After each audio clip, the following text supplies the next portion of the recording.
I wish I could just close the show with the Go Ninja Go instead of the normal fade out music, but I can't. That would be straight up copyright strikes. So wait, YouTube does machines? YouTube does machines.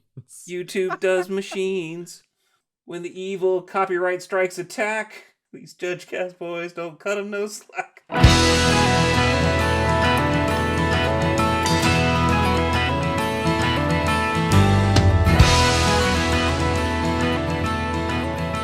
Hello and welcome to JudgeCast. This is episode 366. I'm one of your hosts, Bryan, and I'm joined this afternoon, morning drive to work by the one and only Charles Feather.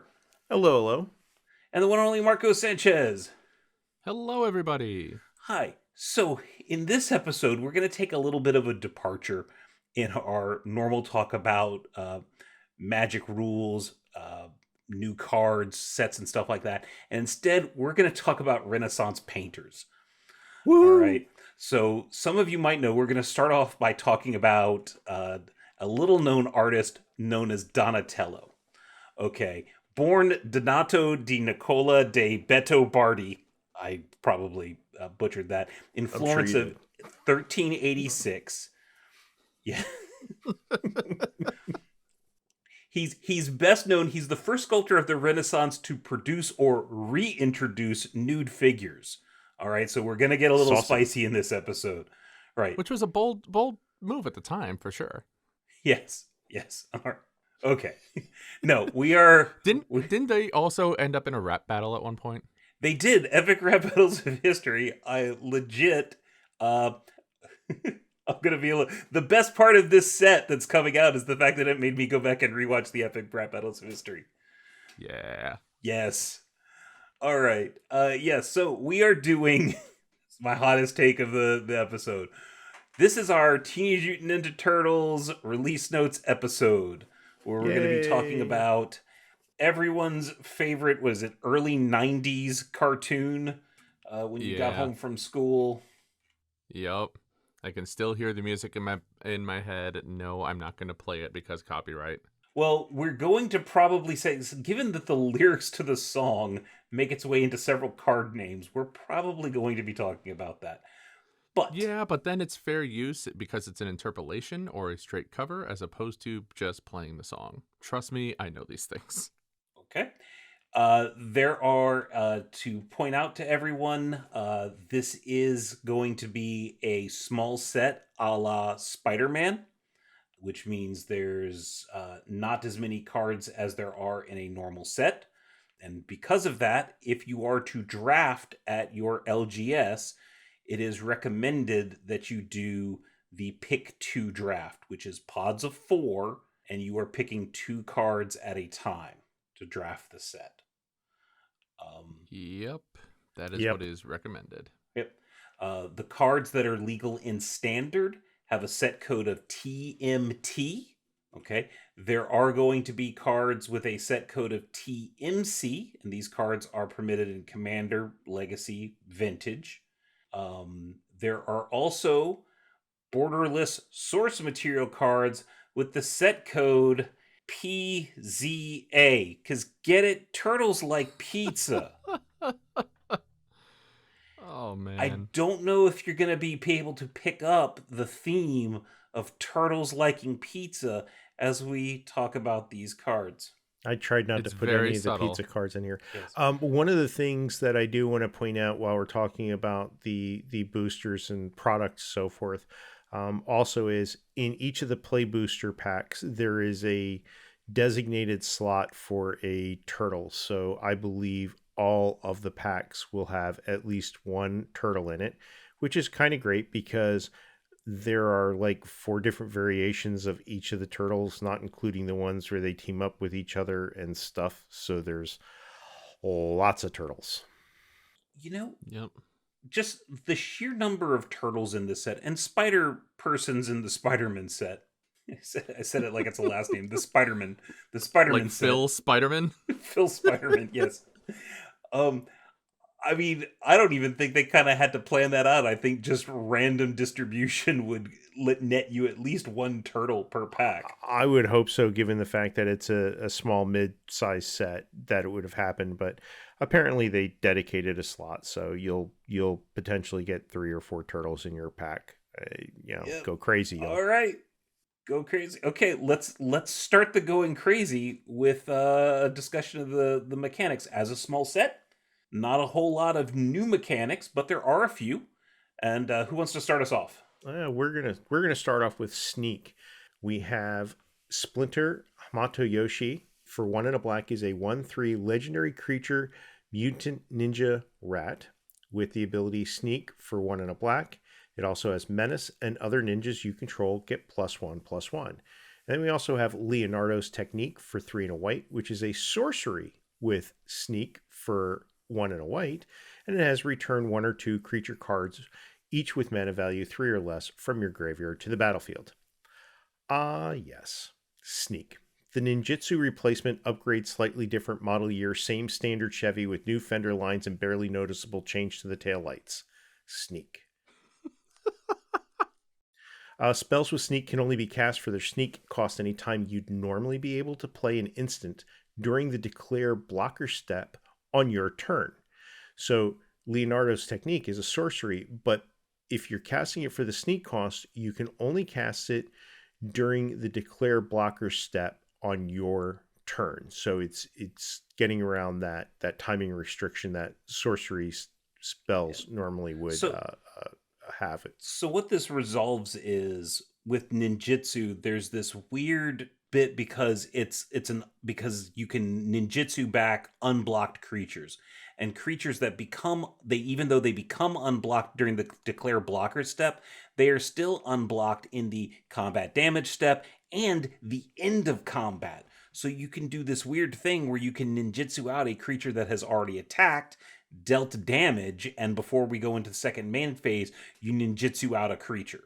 Yeah. Okay. Yeah. And that feels weird if you don't know the rules, and if you're someone that listens to this podcast and you know how all that works, the steps and phases, you can feel smugly superior that you know this interaction.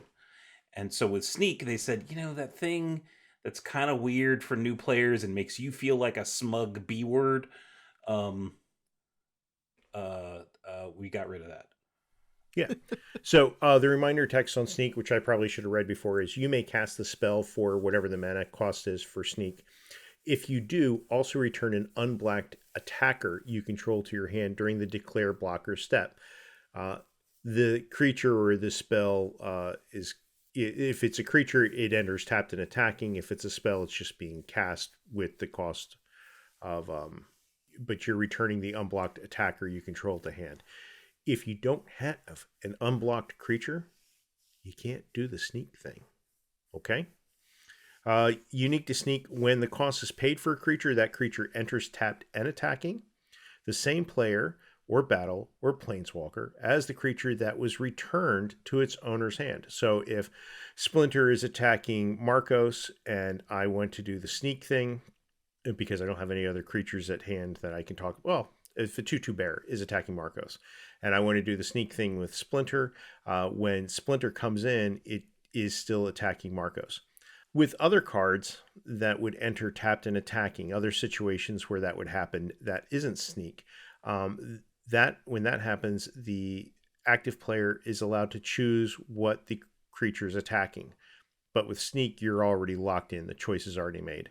I think it has to do with the fact of when it happens, because it happens during the declare blocker step. The creature that comes in tapped and attacking from Sneak was never declared as an attacking creature, so any triggers that would happen as a result of a creature attacking don't actually see the creature that is snuck in, as it were. Sounds fun.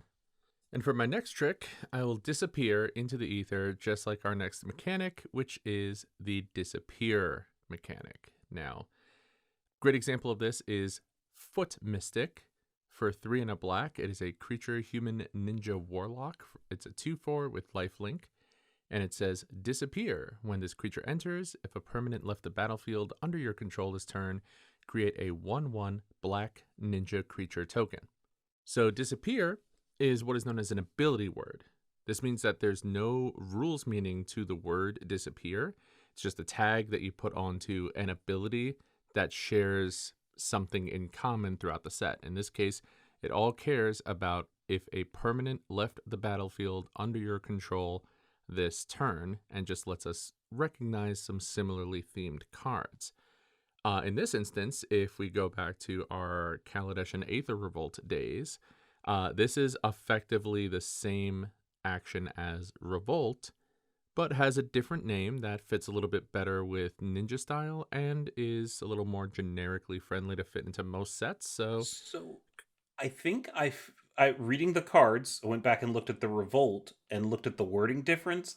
I think it's just a clarification of the template.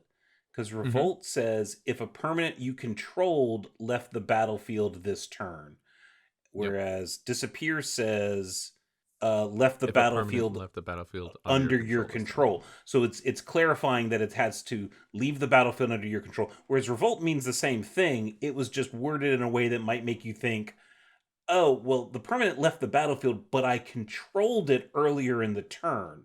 Right. So yeah, this is the thing that judges do.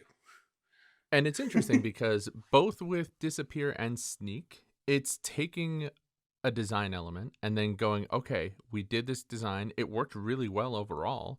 But if we just tweak it a little bit, we can make it something that, A, we can fit into more sets actively instead of having it super flavored for one set or another. And B, just clean it up a little bit and make it a little bit less complicated or generally confusing to a small number of players. So it's solid mechanic thematically. Any cards that have Disappear will check to see if a permanent left the battlefield under your control this turn. Most of these will involve triggers, but one does not. I believe that's card Putrid Pals. And most of the cards that do this will check as an intervening if clause. So we're just going to go ahead and get our obligatory intervening if clause out of the way early on. Once per episode, we're doing an intervening if, boys. So here we are knocking it out right away.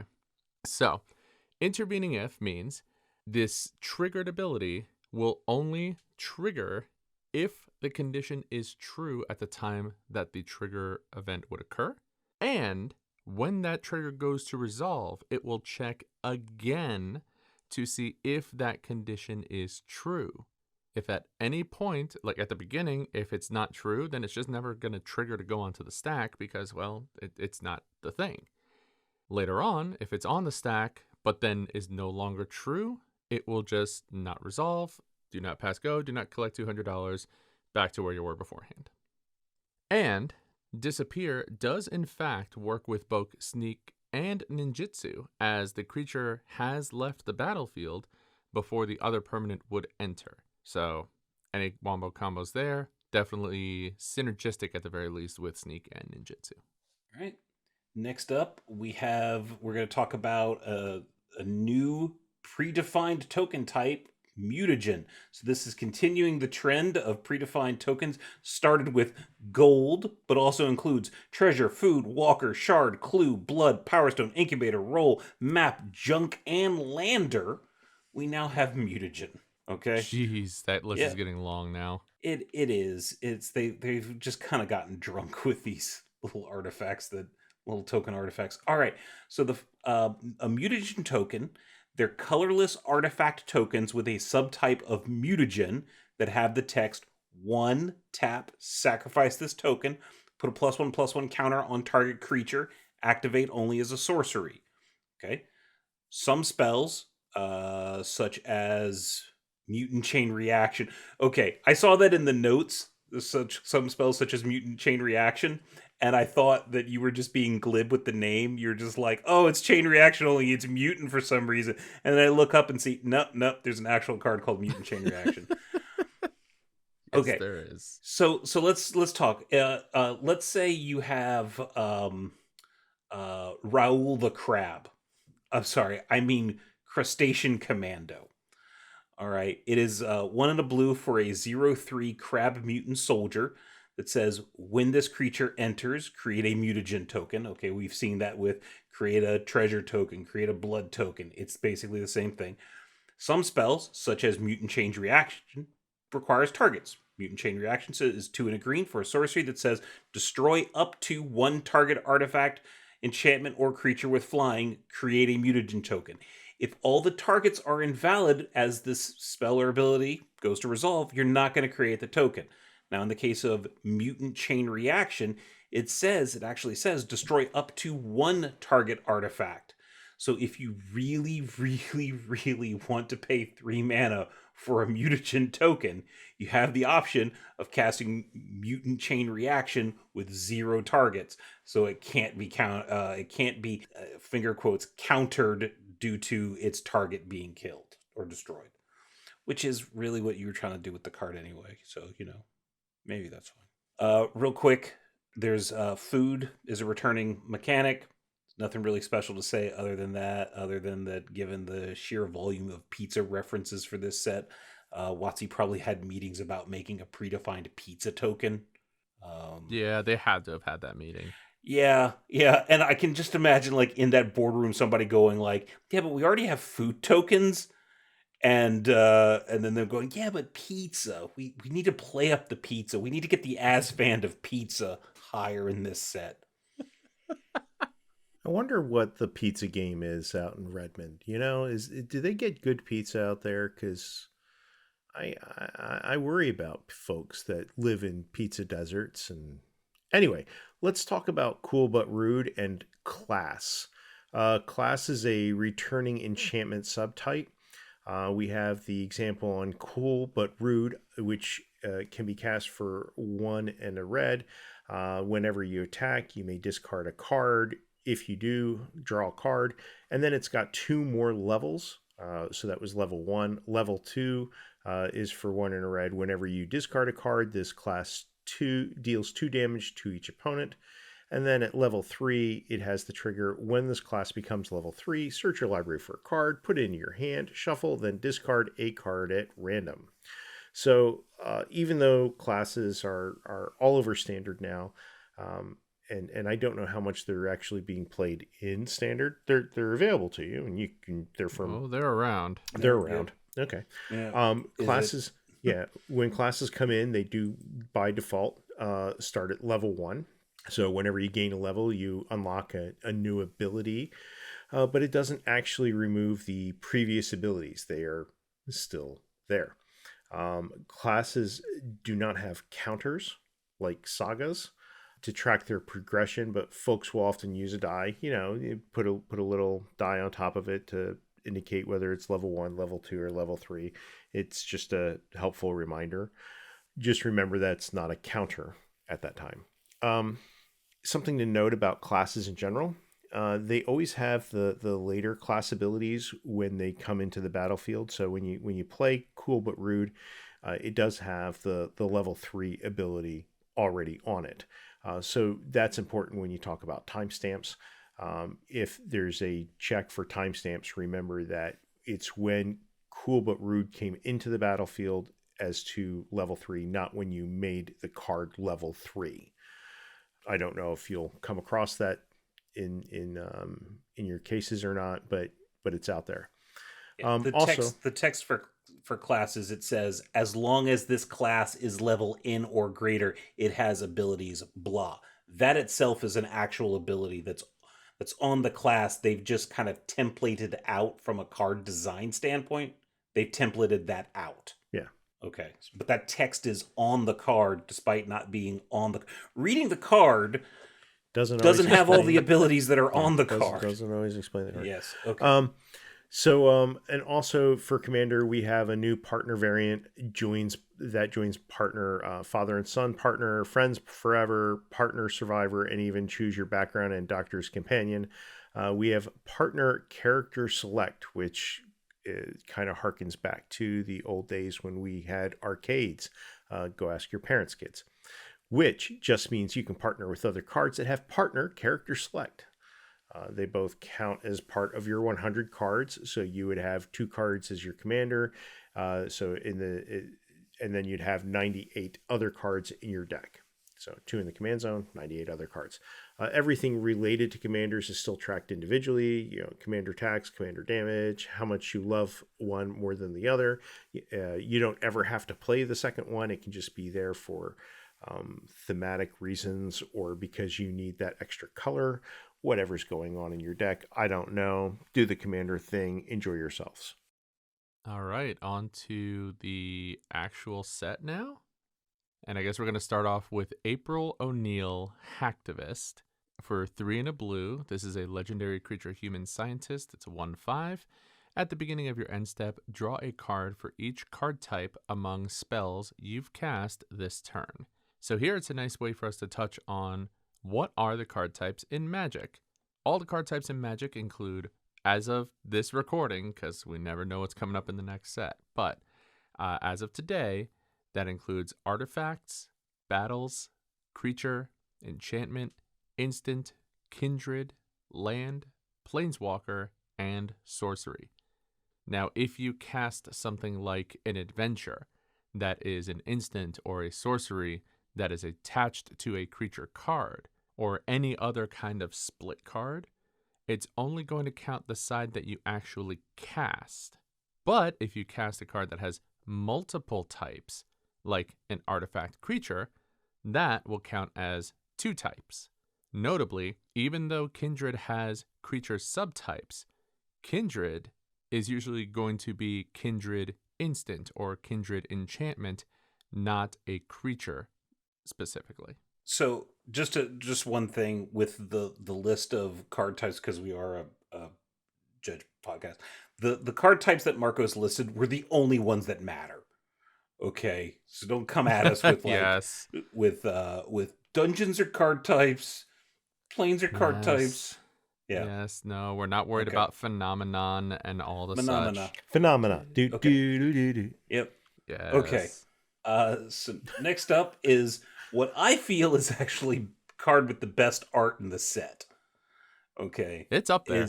It's pretty high up there. It's the card's Brilliance Unleashed. For 4 blue and a red, it is a sorcery that says choose one or both. Brilliance Unleashed deals 5 damage to target creature. And choose target artifact card in your graveyard. Return it to the battlefield if it's an artifact creature card. Otherwise, return it to the battlefield, and it's a 3/3 robot artifact creature with flying. Now let's talk briefly about that last ability. So that last mode isn't going to remove any abilities the artifact has. So if you are bringing back your Black Lotus, it's going to be a 3/3 robot artifact creature with flying and have the ability to sacrifice for 3 mana of any color. Something real simple here. Artifact creature card. Let's just talk about Phyrexian Metamorph real quick. So we're gonna. It says return to the battlefield if it's an artifact creature card. This is an artifact creature card, so we're gonna return to the battlefield. But it's gonna get to become a copy of an artifact or creature on the battlefield. And if you choose to have it be an artifact, you're not going to suddenly kick in and do the otherwise return it to the battlefield. It's a 3/3 robot artifact creature with flying. Like, you don't get to return it as an artifact creature and then midway through change it into an artifact and get the other path. Clear as mud? Excellent. Sounds great. Sounds exciting. I have a certain amount of respect for the next card because obviously this particular card has made a bold fashion statement, as have I. Is it a lord? Slightly bald on top. This card's Chrome Dome for 2 is a 1/3 artifact creature robot ninja. Our other artifact creatures you control get +1/+0, so not quite a lord. It lacks the junk in the trunk. For 5 mana, it has create a token that's a copy of another target artifact you control. That token gains haste. Sacrifice it at the beginning of the next end step. Okay, tokens copy exactly what's printed on their original, as modified by any other copy effects that may exist. So What comes in is exactly the same. You don't worry about counters. You don't worry about additional statuses. It's just what's on the card. If your copied artifact has X in its mana cost, X is 0. Okay. If the copied artifact is a token, then the new token that's created copies the original characteristics of the token as stated by the effect that created it. So copy of a copy is still a copy. It's not, slightly faded and diminished like old mimeographs. If the artifact copied by the token had any when this enters or as this enters effects, those abilities also work. So when the token comes in, it has any ETBs, they happen. All right. That's pretty much it. Do remember that it gains haste. So, I mean, even if it's just another artifact, not an artifact creature, it has haste, which is neat. Cool. Yeah. And that can be relevant, especially because there are cards in this set that will let you turn non-creature artifacts into artifacts. So, can matter. Can matter. So it's there. Yep. All right. So, we all know I am into music. I do music. I do audio. I do editing. Apparently, Donatello does machines. So, Does Machines is an enchantment class for 1 and a blue that says when this class enters, mill 2 cards, draw 2 cards, then discard 2 cards. Level 2 for 1 and a blue. When this class becomes a level 2, return up to 2 target artifact cards from your graveyard to your hand. And level 3 for 4 and a blue. At the beginning of combat on your turn, put 3 +1/+1 counters on target artifact you control. If it isn't a creature, it becomes a 0/0 robot creature in addition to its other types. Hey, wasn't I just talking about cards that do this? Awesome. So, this third ability, the level 3 ability on this class, only sets power and toughness, type, and adds 3 counters. If it has any other abilities already, like for example, haste, it doesn't remove them. The new artifact, creature, robot, whatever, still has those abilities. It keeps the other super types, and subtypes. So let's say if it was a snow artifact equipment, it's now a snow artifact, creature, robot equipment. Whew. When it comes to vehicles get set to a power and toughness of 0/0. So if you were to crew a vehicle using its typical crewing ability, it's not going to restore the original power and toughness that was printed on that vehicle. We had that power and toughness modification happening after that in the layers, so you're going to crew that vehicle and become, well, probably a little sad. It's a 0/0, it has +1/+1 counters on it, it's not going anywhere, but it's not what you had hoped. If the artifact is an equipment that is currently attached to another object, it becomes unattached at the point that it becomes a creature. Because effectively, if an equipment without the reconfigure ability becomes an artifact creature, it cannot be attached to another creature per the rules of the game.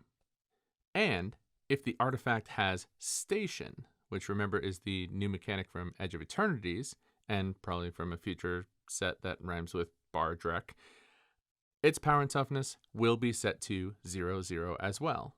Similar to vehicles, they have a printed power and toughness, and then we are modifying the printed power and toughness.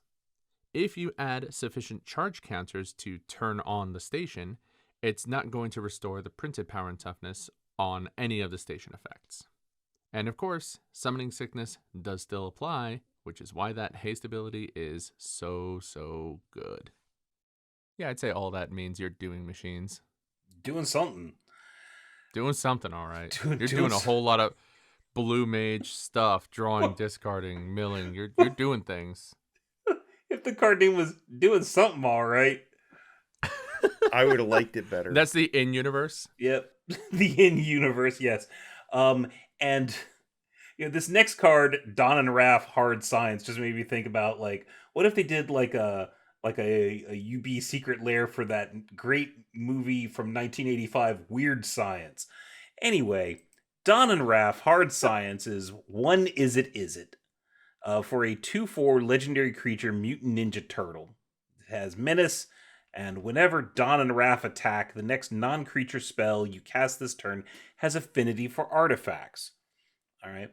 So affinity for text, quality text, means that this spell costs one less to cast for each text you control. So affinity for artifacts, things cost one less for each artifact you control. All right. So let's talk about the steps to casting a spell briefly. In the steps of casting the spell, you determine the total costs before you pay the costs.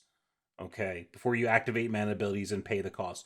So you actually count the number of artifacts as you're casting a spell and lock in that cost before you sacrifice any, let's say, treasure tokens. So if you have treasure tokens, they effectively can be double, because the lower the cost for affinity, and then you can sack them for the mana, to actually pay for casting the spell.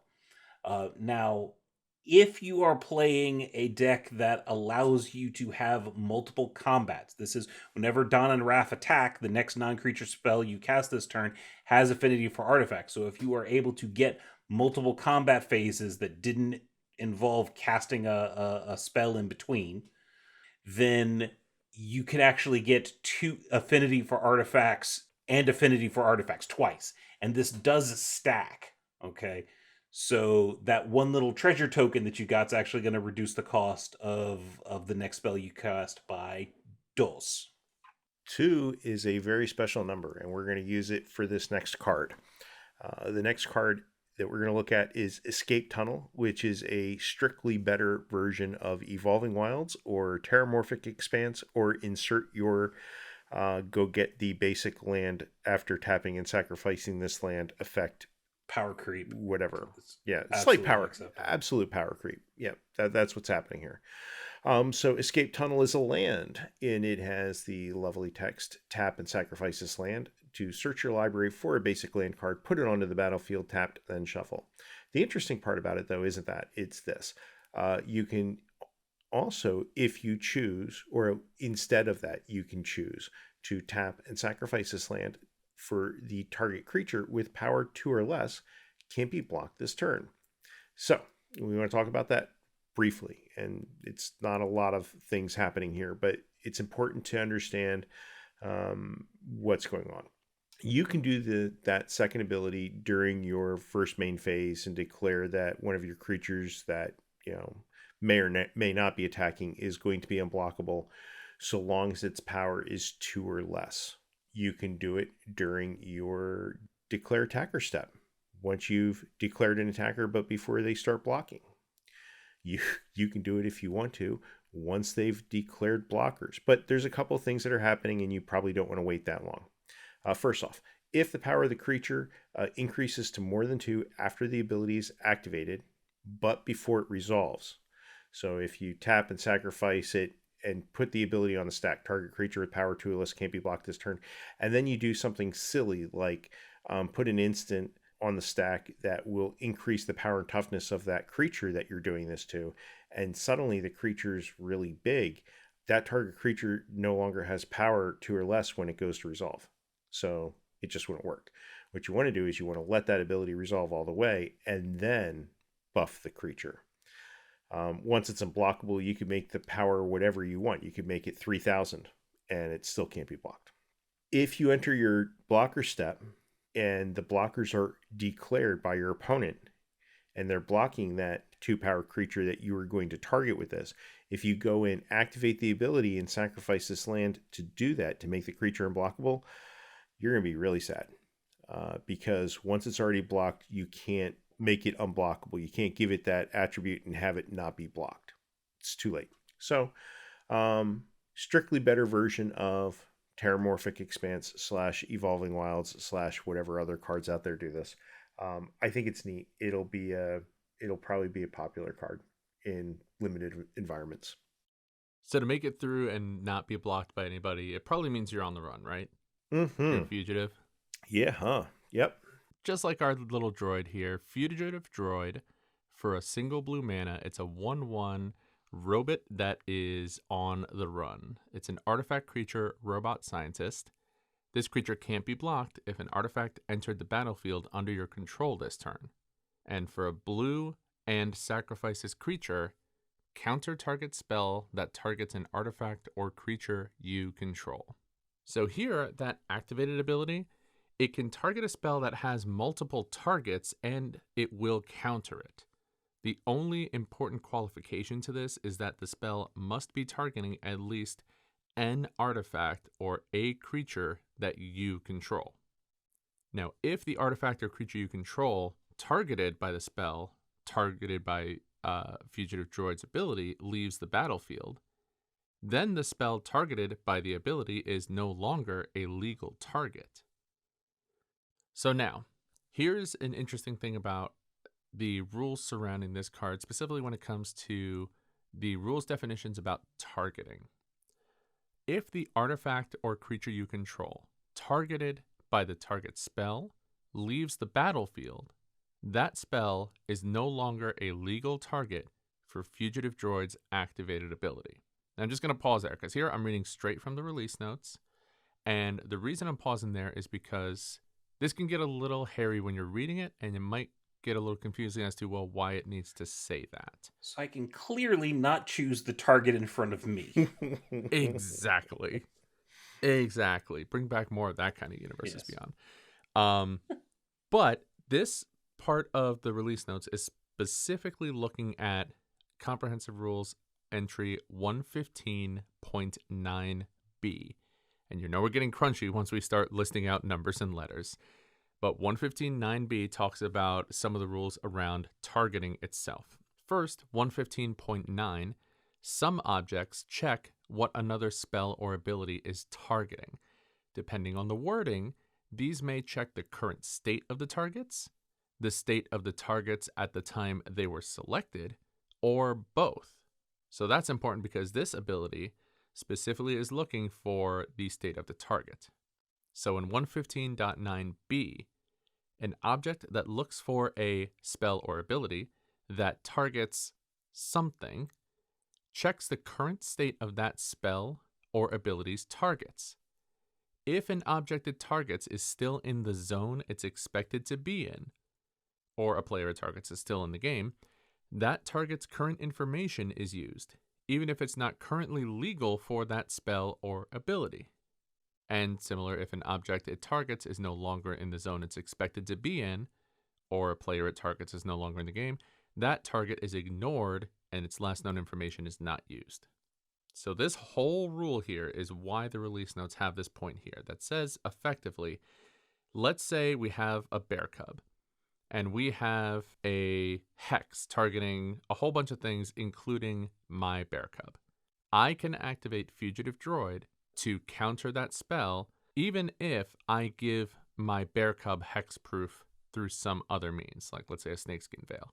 So all it cares about is the object that it is being targeted still in the zone that the game expects it to be in, whether it's actually still a legal target or not. Because remember, when that removal spell, that hex, goes to resolve, it will check the legality of Bear Cub and find, oh, this is hexproof. It's no longer a legal target for this. But here, to even activate Fugitive Droid, you have to be able to target that spell, and it has to check, is it actually still legally targeting a thing you control?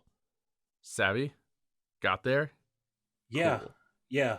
That was a lot to just say it is still targeting the thing and it hasn't moved. It was. But It was a lot. I kind of stopped paying attention, but then I've spent the last few years building up an immunity to Fugitive Droid.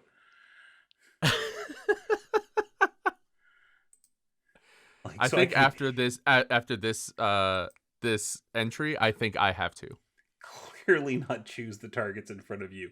All right, next up is General Trag, Heart of Stone. This is 3 red for a 4/3 legendary artifact creature elemental soldier. Has trample, and when General Trag enters, you may sacrifice another artifact. When you do, General Trag deals 4 damage to target creature. All right, so this is basically our once per episode. This is a reflexive, or sometimes twice. This is a reflexive trigger. So what's going to happen is when General Trag enters, you may sacrifice another artifact. Okay, you do not have to declare what creature you're going to do 4 damage to at the time that General Trag enters. So the opponent, when this trigger goes on the stack, isn't going to know whether or not you are not going to sacrifice another artifact. Okay. When it goes to resolve, you can choose to sacrifice an artifact at that time, and then when you do, this reflexive trigger is going to immediately go on the stack, and you are going to have to declare your target. All right, reflexive triggers, fun for the family. So we're not going to hit all of the cards in here with reflexive triggers. In fact, that may be the only one in the notes. But I will note before I go into the next card that there are a lot of cards in this set with reflexive triggers. So reading up on them may be a good idea. But generally they have this format where they have this second when in there. Okay, let's do the next one. The next card is Koya, Death from Above. For 2 and a white, is a 2/1 legendary creature, mutant ninja bird. It has flying, and when Koya enters, exile up to 1 other target creature. At the beginning of the next end step, you may pay 3 and a black. If you don't, return that card to the battlefield under its owner's control. And as I look at the art of this card, I just and the name of it, it's some kind of a Birdman thing. I just got to wonder what Michael Keaton is doing in this picture. I love that film. It's so good. It really is. And in fact, he was also Batman? Vulture. The first Batman? He was Vulture too. The first Batman is great when he flares Batman cape out. It's like multiple things where the best thing is Batman has been a bird in a movie. The best thing is any movie you think I'm talking movie? about when I say that is yes. The Flash movie? Right. Except the Flash sure, movie. Yeah. That movie that was kind of garbage, but it is fine. That was not a good movie. But Keaton was great. So now that we've made multiple pop culture references with a singular call out to Michael Keaton, let's talk about what this card's doing. If Koya leaves the battlefield before the delayed trigger has a chance to go on the stack. So if something happens to poor Koya after the trigger has happened, the delayed trigger, which is what this is, still happens and will resolve as normal. The player will still get the chance to pay the 3 and a black, and if you don't, the card will go back to the owner. Ors attached to the creature go to the graveyard. Equipments become unattached. They'll remain on the battlefield. Counters would go away. If or when the card comes back from exile, it is a new object at that point in time with all that implies, meaning it isn't referencing itself anymore. Tokens exiled just disappear. That is what technically happens. They just go away. It's a state-based action. Cool. Next up, we have one of my favorite combos, Krang and Shredder from the 90s cartoons, at least in my mind. Also, that Krang is massive. Like, I don't want to see the size of the robot that he fits inside the belly of because, oh my goodness, that thing is insanely huge. So, Krang and Shredder for 4 hybrid Demir, so hybrid blue-black, 6 total mana value, for a legendary creature, Utrom Human Ninja. It's a 6/7. Whenever Krang and Shredder enter or attack, each opponent exiles cards from the top of their library until they exile a non-land card. And then it has Disappear. At the beginning of your end step, if a permanent left the battlefield under your control this turn, you may cast a card exiled with Krang and Shredder without paying its mana cost. So here, this Disappear ability is actually going to ignore any timing restrictions for the card that is exiled. So yes, you can cast a creature or a sorcery or an artifact or planeswalker during the end step as long as you're casting it as part of this ability resolving. Sorry, I needed to get a second to catch up. When I see that much typing happening, I'm like, oh god, is this actually relevant? For the listeners at home, Charles and I are straight up arguing about the Utrom creature type. Yeah, let's talk about that. What is an Okay. Utrom? Why can't we just It's label whatever it Krang alien and is. just use it for everything? I mean, we got Star Trek coming up, and half the creatures in there, I assume, are going to be alien. Why can't we just do It that? can't be I mean, mutant. do we Well, need to? No, I just don't get it. It can't be alien because if Choices. you have alien, then you can't make a difference between Ferengi and Klingon. That's right. Choices. We're gonna have Ferengi warrior And who's to say Klingon that Utrom bard. is actually an alien? What is? I need to know now. We're going to go on a fishing expedition. Live on a Google.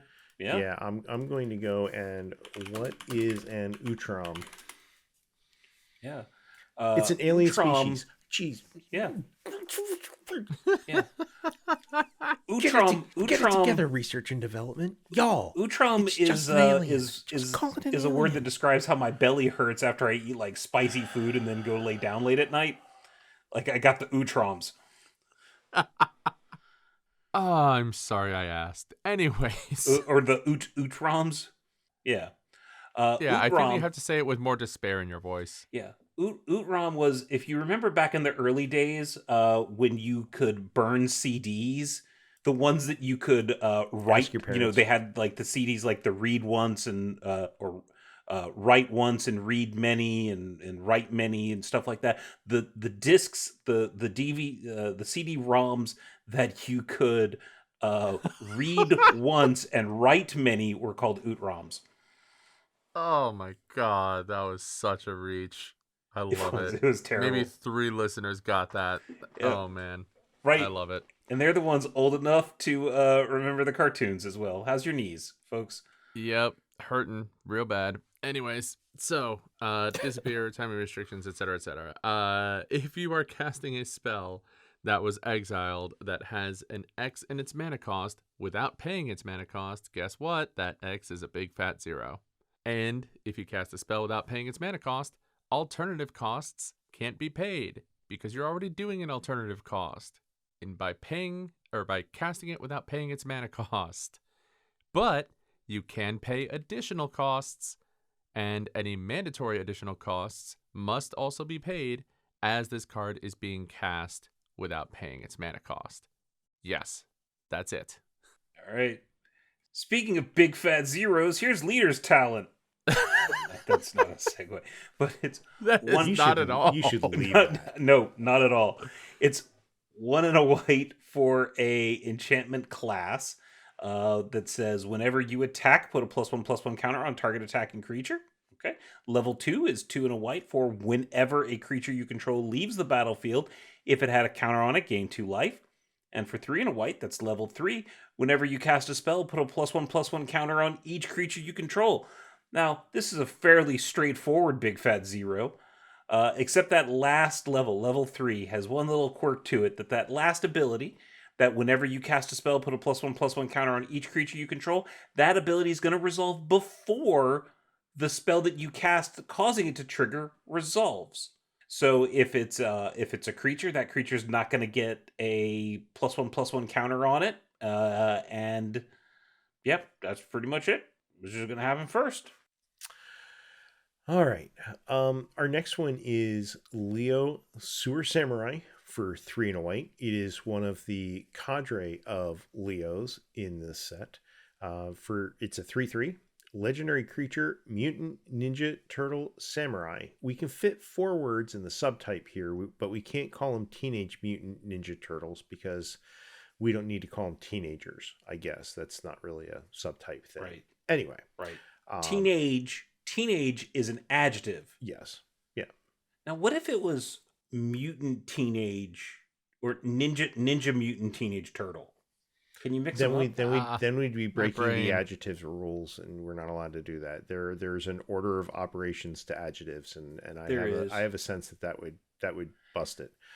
But isn't mutant ninja versus ninja mutant? Is that yeah? Does that change the meaning? Yeah, there's something in there. I'm sure. Job. Then never mind. Anyway, y'all, write about it and send it to us at our Gmail account. So Get in the comments. Leo Sewer Samurai has sneak with 2 and a white. for 2 and 2 white for activation, so 4 total mana. Is double strike, and the ability during your turn you may cast creature spells with power toughness 1 or less from your graveyard. If you cast a spell that way, that creature enters with a finality counter on it. So with the last ability, timing restrictions do apply, so you only get to do that during main phases unless the creature in the graveyard has flash. Flash would allow you to bypass the general timing restriction. Pay all costs required for casting the spell. It does hold what? Oh. What's up? Brian's being helpful in the show notes again. Oh, how dare you. Yeah, I know. This is going to be the show notes episode. This is fantastic audio and video. I wish I could just be screen recording the Google Doc. Yeah. So that I could drop that into there as you're talking so people can see the shenanigans. Right. So there's an order of operations as noted before for adjectives, and Bryan shared what they are.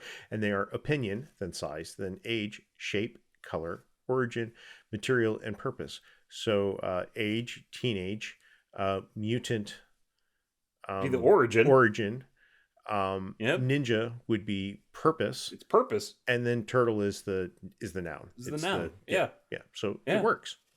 Perfect. I'm glad that we have resolved that for everybody at home. Let's return. Finality counters work on any permanent on the battlefield, not only creatures.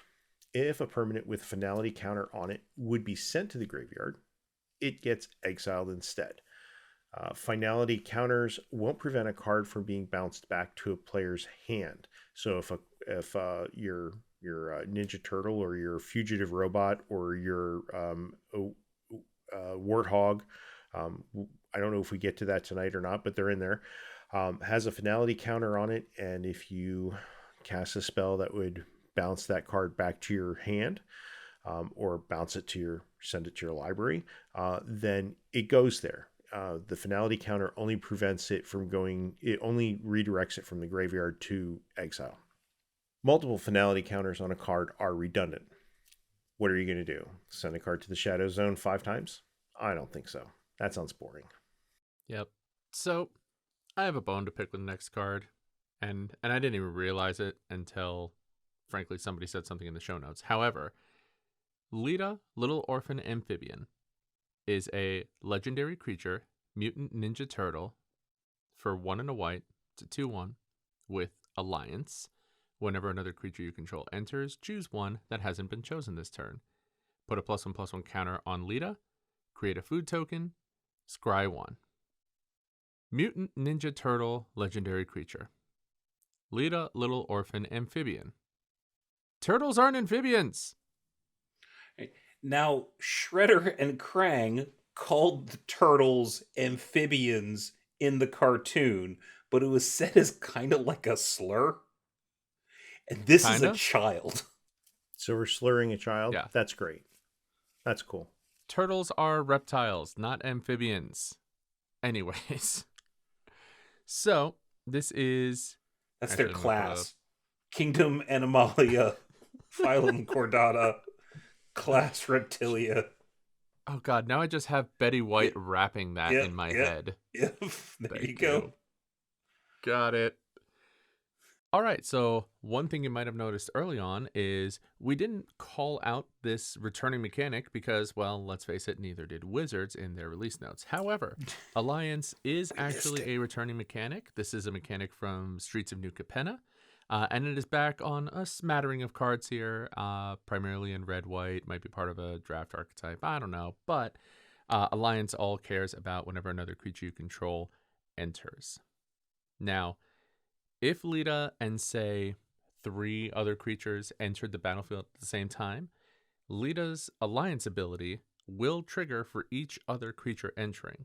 Lita will see each other creature individually, and this will trigger each time. If multiple other creatures enter simultaneously, you must choose a different mode for each creature. If more than 3 creatures enter this turn, whether they're cumulative or simultaneously, other creatures past the 3rd one don't get the benefit of the Alliance trigger because you can't choose something that has already been chosen this turn. If you can't choose a mode, the trigger is removed from the stack because you can't put it on there without choosing a mode. And if you control more than one Lita, because let's say you found a way to get around the legend rule, then you track which modes have been chosen each turn for each Lita's individual ability separately. It's a pretty cool card. I just want to call out how much Little Orphan Amphibian triggers me and makes me think of Little Orphan Annie. That's probably why they named Little it. Orphan And it might be why they Amphibian. did it. And I'm going to move on from that. Yeah. Yes, please. Yeah. Now this next card is Michelangelo, and he's pretty weird. He See, most when you rank things on weirdness, most times most ranks go up to 10. All right. But this weirdness goes to 11. All right. So Michelangelo weirdness to 11. So Michelangelo. How many other IPs can we reference? Yeah, Well, that's more. So the funny thing this is episode is more universes beyond than Wizards is. Well, the funny thing That's a is, challenge. Yeah, the funny thing is Teenage Mutant Ninja Turtles isn't quite like fourth wall breaking like Deadpool is, but the whole IP over the course of its history is built on Daredevil and Wolverine and other things in the known universe. It's kind of this meta joke about other things. So it's going to do this, whether or not Wizards is doing it. I don't know if weirdness to 11 is a thing that Michelangelo did at one point in time in one of the comics or something, or if it's just, what it is, but they riff on real world stuff all the time. So we're going to have that in here. But anyway, Michelangelo weirdness to 11 is one more weirder than Michelangelo weirdness to 10. So it's 1 and a green for a 1/1 legendary creature, Mutant Ninja Turtle. This is when Michelangelo enters, create a Mutagen token, which we talked about already. Then if 1 or more +1/+1 counters would be put on a creature you control, you put that many +1/+1/+1 counters are put on it instead. So get it? That many +1/+1/+1 counters are put on it instead. Yep. All right. So if a creature would enter with X +1/+1 counters, it enters with N +1 counters instead. So exactly one more counter. So you need that little extra push over the cliff. You know what you do? You Go to put 11. it. Yeah, you put exactly one more. All right. So I've been kind of down on this set. This kind of gets me. All right. So if 2 or more effects change the number of counters that the creature would enter with, you're going to get to choose, because they're both going to be replacement effects normally. If it says if it enters with, you're going to get to choose. So if it's double and then add 1 additional, you probably want to do the 1 additional first and then double it. And if you control more than 1 Michelangelo weirdness to 11, you actually get a weirdness to 12. All right. So you're going to get to increase the number of +1/+1 counters, and you get to do it again. So it puts it to 12. All right. It's not doubling. Like normally you might think of this as if I'm putting 1 counter on, I put 2, and that's doubling. It's not. It's just adding +1. Nope. All right. The color of the crust on the pizza in that image reminds me of Play-Doh green. And I'm just shuddering here. Okay, moving on. We're gonna move on from Michelangelo weirdness to 11 to Mikey and Don party planners for 2 and hybrid Simic 2 times. So for 4 total mana, we have a 3/3 legendary creature, Mutant Ninja Turtle. They have Ward 2, because of course they do. You may look at the top card of your library at any time. You may play lands and cast Mutant, Ninja, or Turtle spells from the top of your library. If you cast a creature spell this way, that creature enters with an additional +1/+1 counter on it, because of course Mikey is weird. Okay. Yeah. All the way up to 11 weird. All the way up to 11 weird. Yeah. You can look at the top card of your library, exception, we'll talk about in a second, anytime. You don't have to have priority. The action of looking at the top card of your library does not use the stack. It's not unlike just knowing what's already in your hand, another hidden zone. You just get to flip that card up and look at it and then wait a few seconds and then flip it up again and make sure it hasn't changed in the interim. Don't do that obsessively, but you can look at it anytime you want. If the top card in your library changes, as during the resolution of a spell while casting it, playing a land, activating an ability, or taking a special action, you can't look at the new top card until you are finished the action. Okay? That means if you're casting the top card of the library, because you're allowed to with this card, you can't look at the next new top card until you're done paying for the spell that you're casting. Mikey and Don's last ability will let you cast the top card of the library during your opponent's turn if, and this is a big qualification, if it's an instant and it has flash, and it has the kindred mechanic if it's an instant.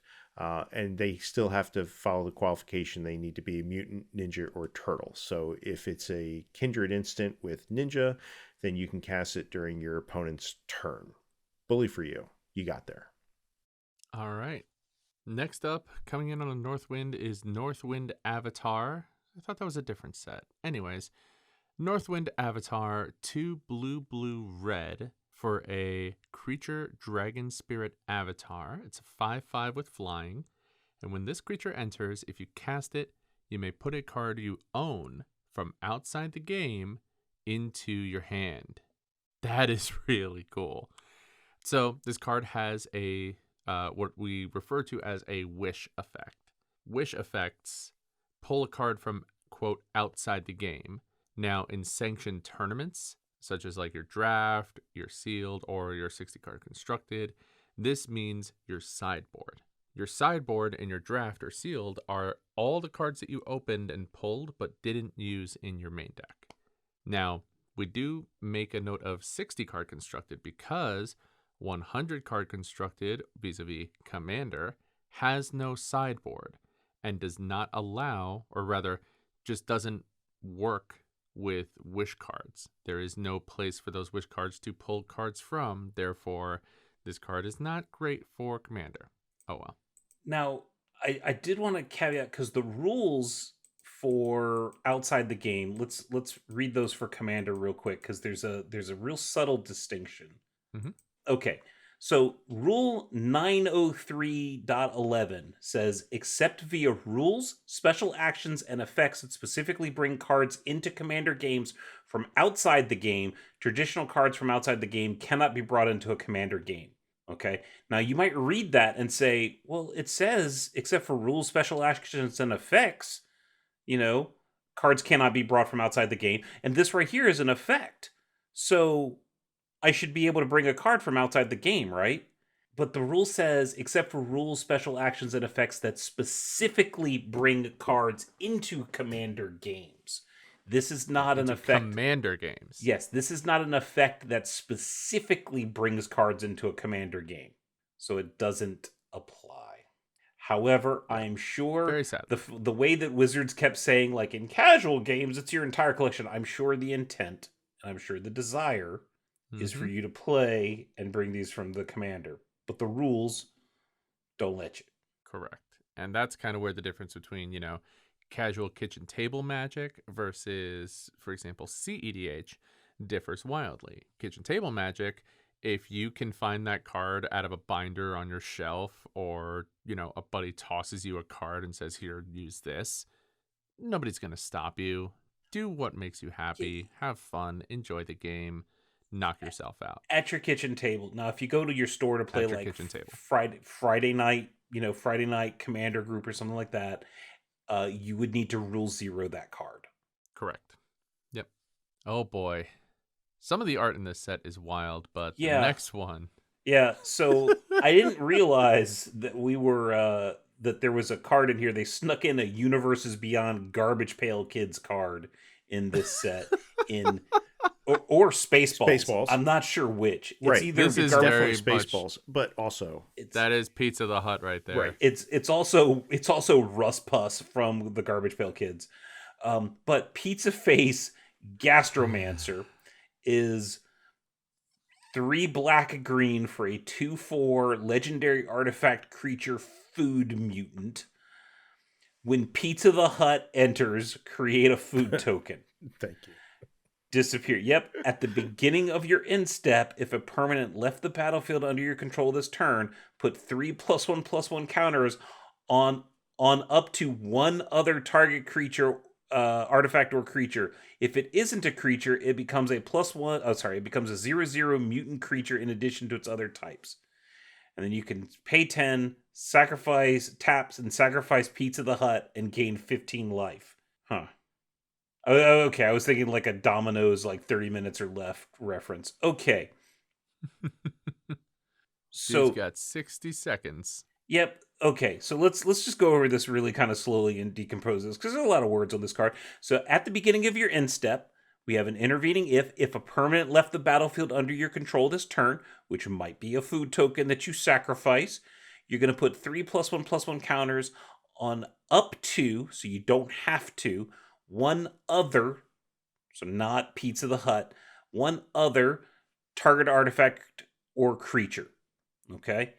If it's the artifact, if it's not a creature, so it's just your Black Lotus that you're playing with Pizza Face, taser face, it's going to become a 0/0 mutant creature in addition to its other types.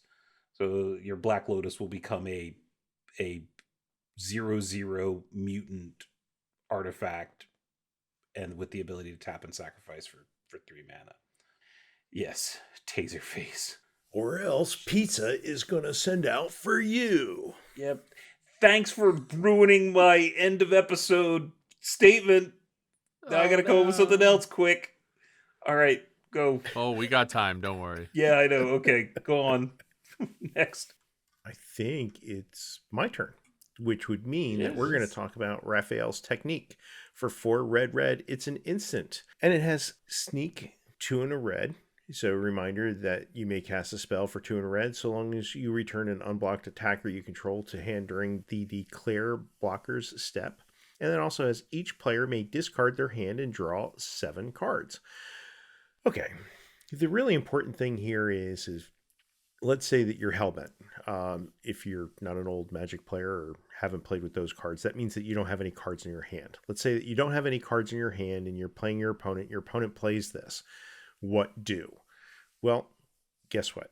You're in luck. You get to discard your hand even though you have no cards, and you get to draw 7 new cards, which is, I don't know, I think pretty cool. For 4 and 2 red, it's a little bit expensive, but I guess the thought process is a lot of red players typically get to a point mid-game where they have played everything and they need to reload, especially when they're playing against a blue player who has 15 cards in their hand somehow. So, yeah, good card. Also a good card, Sally Pride, a Lioness Leader. For 3 white. This is a 2/4 legendary creature, cat, mutant, rebel. When Sally Pride enters, create X 2/2 red mutant creature tokens, where X is the number of non-token creatures you control. And whenever Sally Pride attacks, put a +1/+1 counter on each creature you control. Woof, I want to open this card in limited.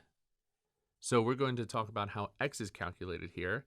X is only calculated once, so this isn't an if trigger. And X is calculated when the triggered ability resolves.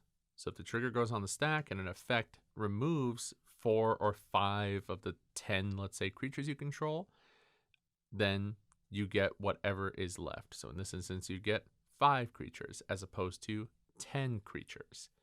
That's all the creatures you're going to get as the ability resolves. Not before. It doesn't lock in when it first goes on the stack, just when it resolves. That's a sweet card. I want to play that. Yeah. All right. Next up is Shark Shredder Killer Clone. For 2 black, it's a legendary creature, Shark Octopus Ninja, a Sharktopus. I don't remember this episode. There's been a lot of episodes. It might even be in the comic book. It might even be a fever dream that the authors got after eating some pizza face gastromancer. Anyway, it has sneak for 3 black and has first strike and says whenever Shark Shredder deals combat damage to a player, put up to 1 target creature card from that player's graveyard onto the battlefield under your control. It enters tapped and attacking that player. All right, let's talk about combat here and why, upon first reading of this card, it might not make sense, but then if you sit back and actually, you're going to have a light bulb moment. Okay, so Shark Shredder has first strike. So it is going to deal combat damage to players during the first strike combat damage step. Okay, then you're going to get to put 1 creature from that player's graveyard onto the battlefield under your control, and it's going to be tapped and attacking that player, which means during regular strike damage, it's going to get damage step. It's going to get to hit that player. Now you might ask yourself, well, what happens if my creature has first strike or double strike? Well, I got some bad news for you. It's got double strike. But if it's got first strike, I have good news for you. So the second strike, or the regular strike combat damage step, is for all creatures that didn't deal damage during the first strike. So even though it's got first strike, it's still going to deal regular strike because it didn't deal damage during the first strike combat step. Okay? Now the double striker, though, is going to have a bad time because the double strike gets to deal damage in both, and it missed the first strike because it's not around. Okay, now let's ask what happens if your Shark Shredder somehow gets double strike. So when it does first strike, it's going to deal that. It's going to pull a creature out of the graveyard. All right. And then when it deals regular strike, it's going to get to pull a creature out, and that's going to be tapped and attacking, but we've already done the normal strike combat damage step, so unless we're doing like last strike from unsets, you're not going to have that creature that you pull back isn't going to have an opportunity to deal any damage to the opponent. This card's just silly. It is, and I mean, love Shark him. Shredder is pretty silly. It's a Sharktopus. Yes. So, from Sharktopus to Snake Spirit avatars, we have Southwind Avatar for 3 and a black is a 3/4 creature Snake Spirit avatar. Wait, Avatar was like 2 sets ago. Why are we? Never mind. I don't know. It has Death Touch. Whenever another creature you control dies, you gain life equal to its toughness, referring to the dying creature, not to Southwind Avatar. And whenever you gain life, each opponent loses 1 life. The life gains calculated using the creature's toughness as it last existed on the battlefield. So if it had some +1/+1 counters, if it was modified during that turn, whatever its toughness was when it died and went to the graveyard is what you use to calculate the life gain. Okay? The last ability triggers once for each life gaining event. So whenever you gain life, each opponent loses 1 life. So if you gain a life, your opponent loses a life. If you gain another life, your opponent loses another life. It's not once per turn. It's once per event. Each creature with lifelink that does combat damage is considered a separate life gain event. So let's say you have 3 2/2 bears.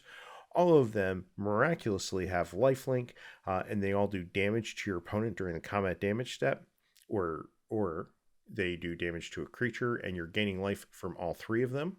Then that's 3 different life gain events, and you get to watch your opponent lose 3 more life.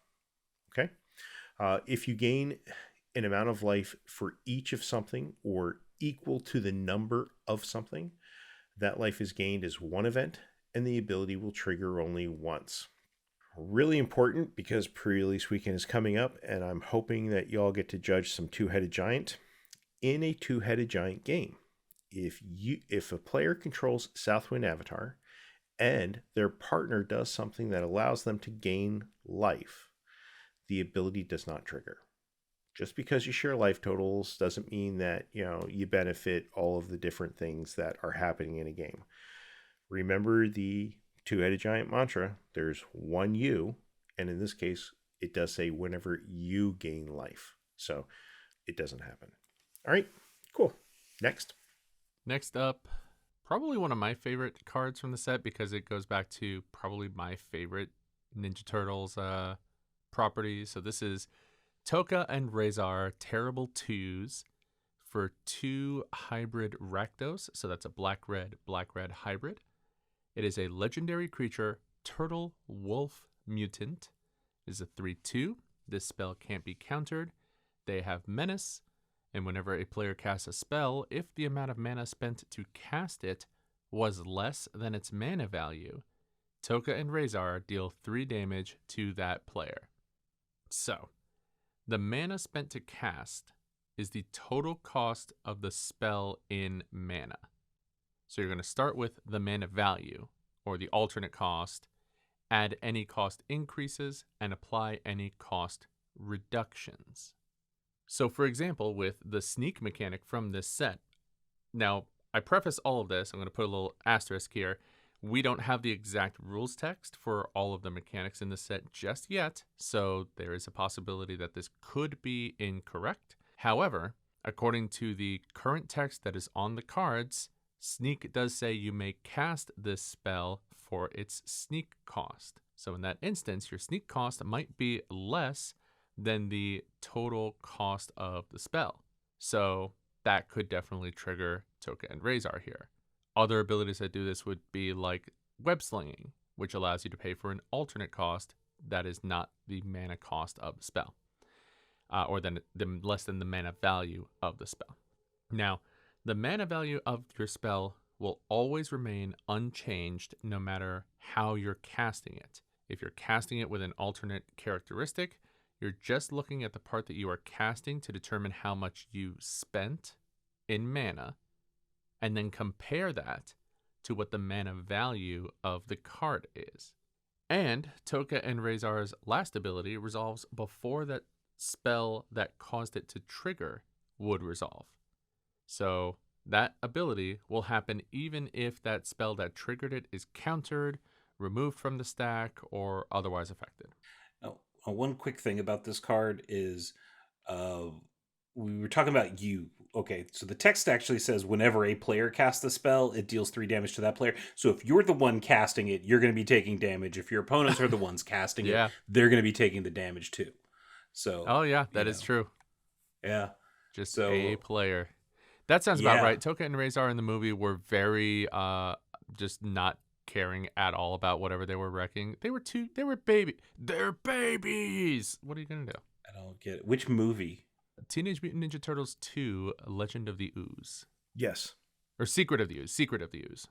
That was the one. Secret of the Ooze. Yeah, that was my favorite one when I was a kid. I watched that thing on repeat. That VHS got burnt out so bad. It was great. And then was the sequel like Too Ooze, Too Furious? No, it was... the third one was a Ninja Turtles time 3, travel one. Turtles in Time. Yeah, I didn't like that one as much. I enjoyed it. It was okay. It was interesting seeing Turtles in feudal Japan. But yeah, pretty fun. Toka and Razor are awesome. All right, next up is Turncoat Konichi. For 2 and a white, it is a 3/2 creature, Mutant Ninja Fox with Sneak, 2 and a white and a black. This is when this creature enters, choose target creature an opponent controls. Exile that creature until this creature leaves the battlefield.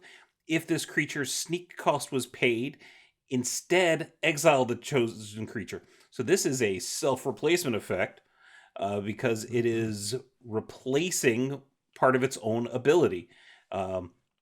So it seems a little bit confusing. It seems like it just might be doing the same thing if the sneak cost was paid or made. But if you look at it, if you don't pay the sneak cost, then you are going to be exiling, and that exiling has a duration until this creature leaves the battlefield. If you did cast with the sneak cost, instead you just exile the chosen creature. There's no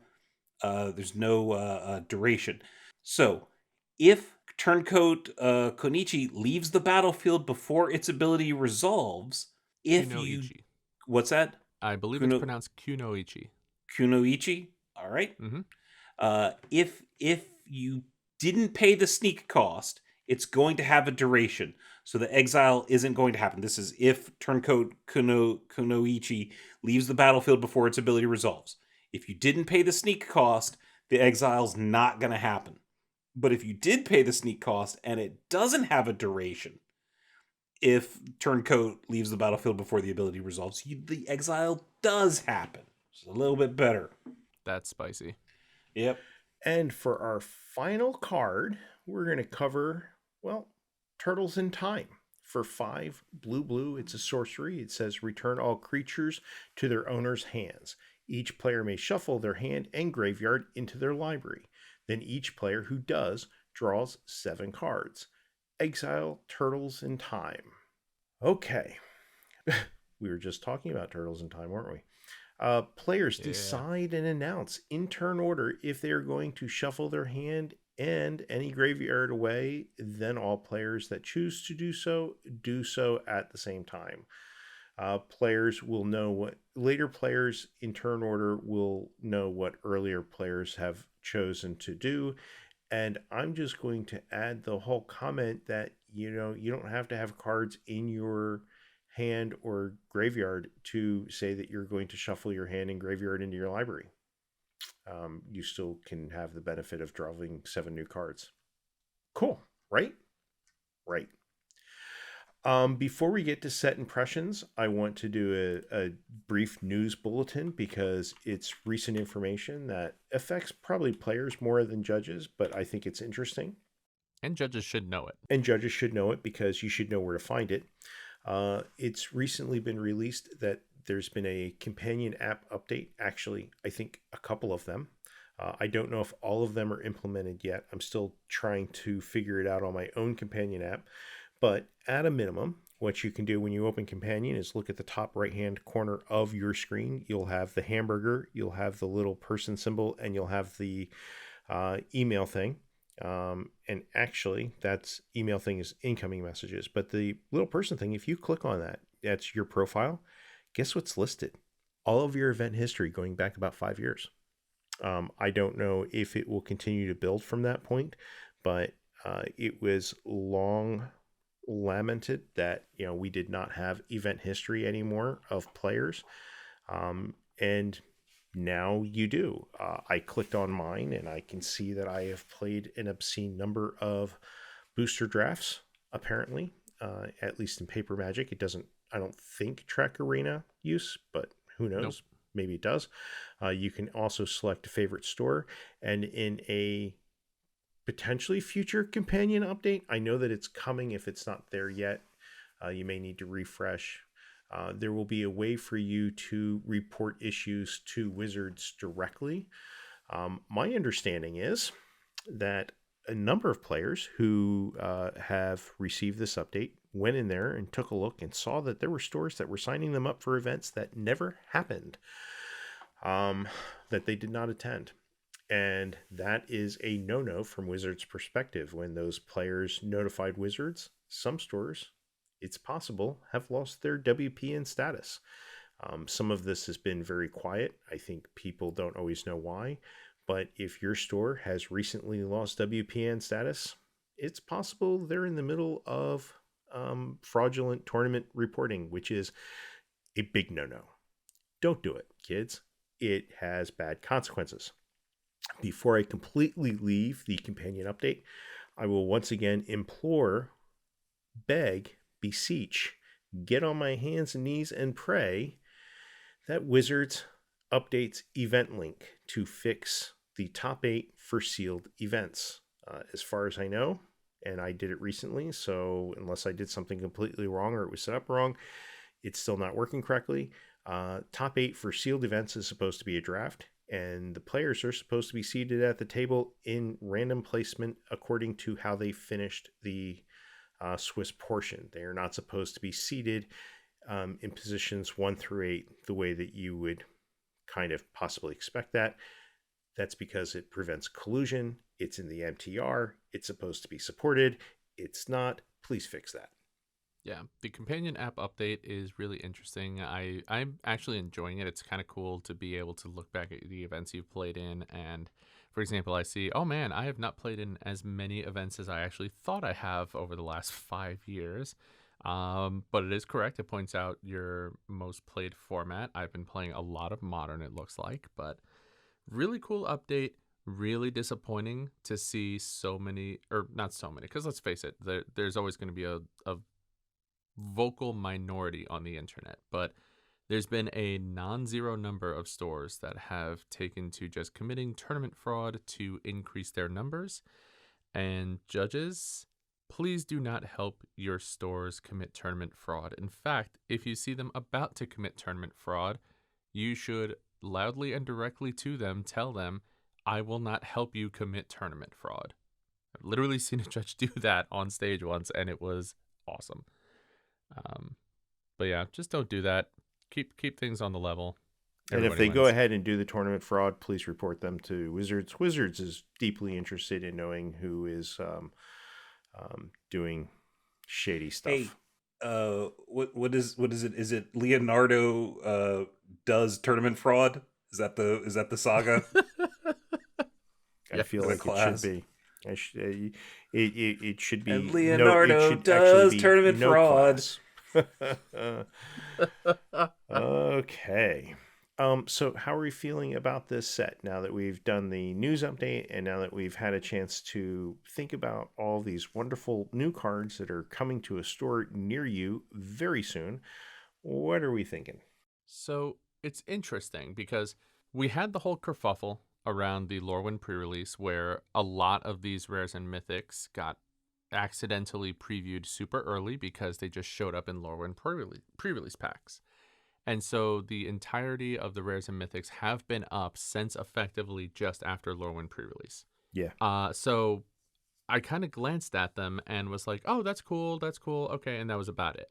The pre-release hype season was not as much hype as normal.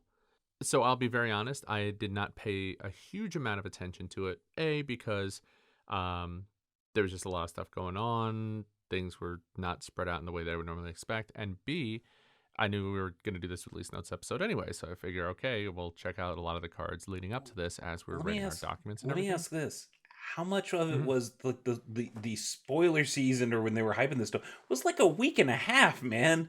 It was And a it's week. only Barely. like It was a week like again. Lorwyn just Eclipse like just Lorwyn. came Lorwyn out. was a week, and this was a week, and they abbreviated both. Yeah. Lorwyn they abbreviated because it was enabled to fit it in with the release schedule. They had to do it immediately after New Year's, and they didn't want to do part of it while they were out of office, so they abbreviated it. Was the reason that they gave, which seems fine. But why did we abbreviate this one? Why is it only a week long? I don't know. I have theories on that. And Actually, I think might be because it's a smaller set. So I don't know. that I think has something to do with it. I'm going to put on my conspiracy theory hat here. I have no evidence for this whatsoever, which makes this the best kind of conspiracy theory, of course. Ooh, saucy. But, oh yeah.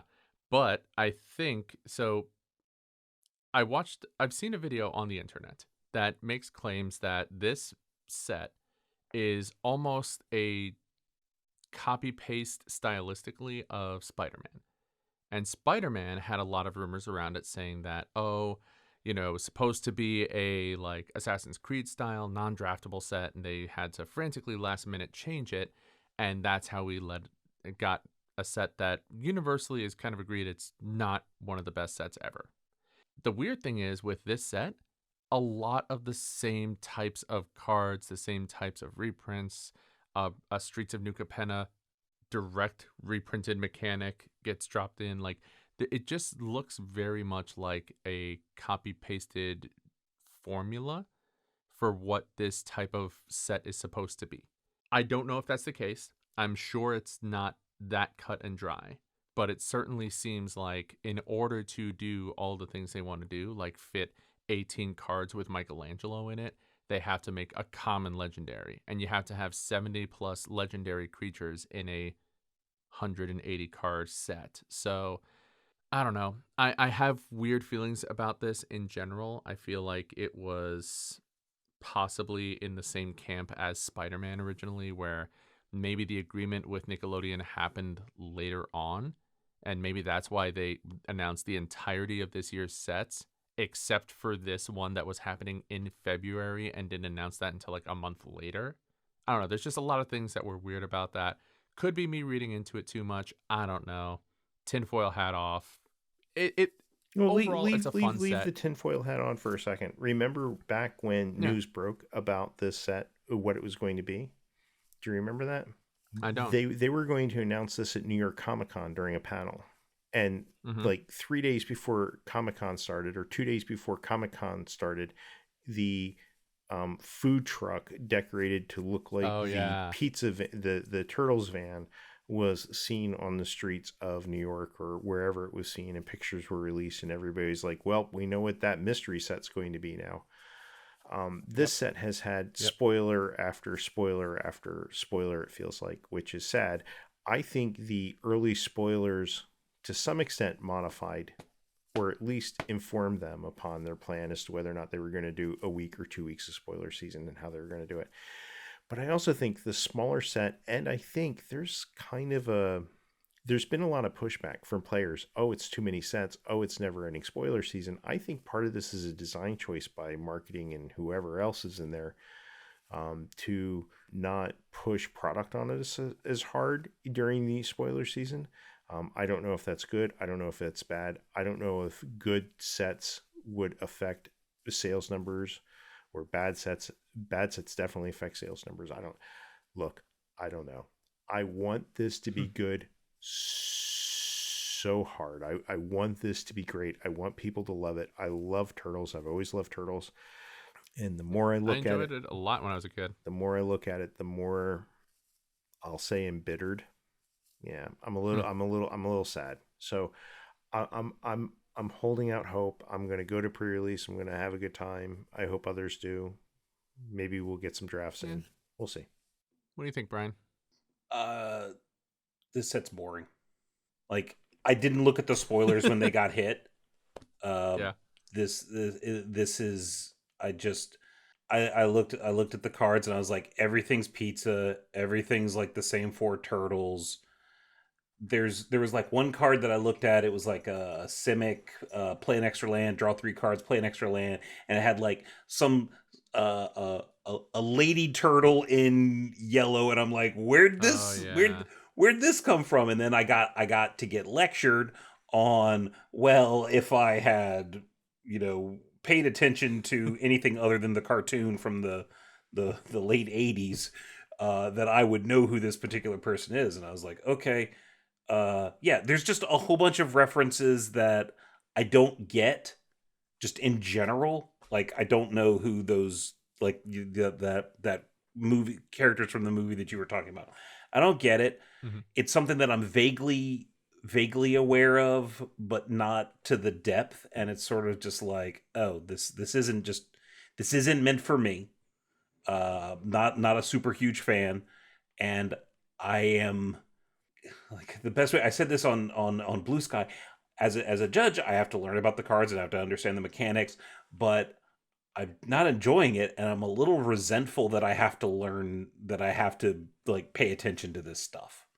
Like, just like I have to pay attention to turtle lore to some degree, and because I know just enough about it to like ask questions, but right. And it's just like, I don't. Okay, Raphael is cool but rude. Got it. And then there's a card, and I'm like, and I'm not thinking like, oh, it's from the song. I'm like, oh, that, like, when I have to say those words out loud, I feel kind of stupid.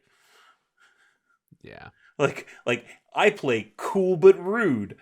I don't know. I feel kind of dumb. So. Yeah.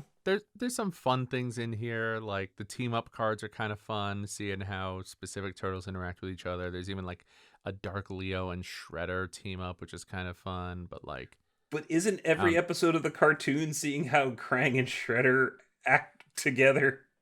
No, this is Dark Leo, like Leonardo. Oh, Dark Leo. There's Dark Leo and Shredder. Yeah, Dark Leo and Shredder. White and black. see- It's I a haven't, multicolor I haven't looked at the full card library. I'm hoping that as I open up packs, I'm excited by hidden stuff and cool call outs. I think we were talking about this before the show briefly, and I don't want to go too far into this, but there's 40 years of history here. There's a lot of stuff that can be referenced. So I'm kind of excited for that part of it. I just you know what probably worries me the most? I think players were put off by the Spider-Man set for various different reasons, Yeah. sure. But I think that the pick 2 draft didn't help it, and I think people associate the pick 2 draft with the smaller and the unfortunate. The one experience they've had is with, for the most part, Spider-Man. So if they didn't like Spider-Man and they didn't like pick 2, do they not like Spider-Man because of pick 2, or do they not like pick 2 because of Spider-Man? And if Turtles isn't great, and if this is their next experience with pick 2, are they just going to sit there and slam pick 2 formats because they're all bad at that point in time? Because it doesn't take much for players to get to that point. I don't know. Look, hey, judges, try and have fun at events. Try and encourage players to experience a thing. Have them ask questions. Help them build their decks at pre-release, and make sure that they're having a good time and putting 17 lands and 23 cards, creatures and spells in their decks, and make sure that it's a good experience. And then maybe it'll be great for them, and they'll come back and play more Magic, especially if they're new. That's the big thing. You'll get new players for this. Make sure they're having a good time. Yeah, I think for me the biggest thing is cards like Dark Leo and Shredder and The Last Ronin, I think are actually really cool, really nice with callouts and references. But then you have cards like, literally there's a card called Go Ninja Go. Go Ninja, go Ninja, Based go, off- go Ninja, go. Yeah, Which, Like, we know what it's from. don't get me wrong, is the best thing out of that second Teenage Mutant Ninja Turtles movie I was referencing earlier. It was definitely the best thing Vanilla Ice ever did in his career. But then they have that I card. might have tried to make that, figure out a way. Like, the reason why I was so silent for like the last 10 minutes is legitimately try to figure out a way to make that work in my outro. And so like I've been listening to the video going, do I think I can wrap this without practicing on the fly? And the answer is no. So spoilers, Oh, no. not Did I gonna do ruin that. So I didn't steal another one from you. That's good. Okay, No, good, no, good, no. good, good. No, that was me. No, I ejected out of that, but that's why I've been so bailed quiet, really is because quick. I've been listening to the same 24-second snip, like practicing in my head. You might even be able to hear me like mouthing the words on the mic if you turn the volume up really high. So Oh, I if it's there, I'll find it. so now what we need to do collectively is we need to put Bryan on the spot and move to closing the show out. So that's our episode. What are we going to do for the next show? I don't know. I know that we did a Crunchy Rules episode recently. I know that we did release notes just now, which means the next show is probably going to be something about policy or some other fun thing. And I'm sure that you all will have a good time when you come back and listen to us in 2 weeks from now. Until then, you can send us an email at judgecast@gmail.com. Like us on Facebook, follow us on BlueSky at judgecast.bsky.social, and on Twitter at JudgeCast. Don't forget to check out our show notes for these links and more, including our YouTube channel where you can find this podcast and our L1 Essentials series. While you're at it, hop onto our Discord server for judges new and old, fans, and anyone who supports the judging community. I'm Charles Featherer, and I keep it fair. I'm Marcos Sanchez, and I keep it fun. I'm Bryan Perlman, and I never made it past the water level on the NES game.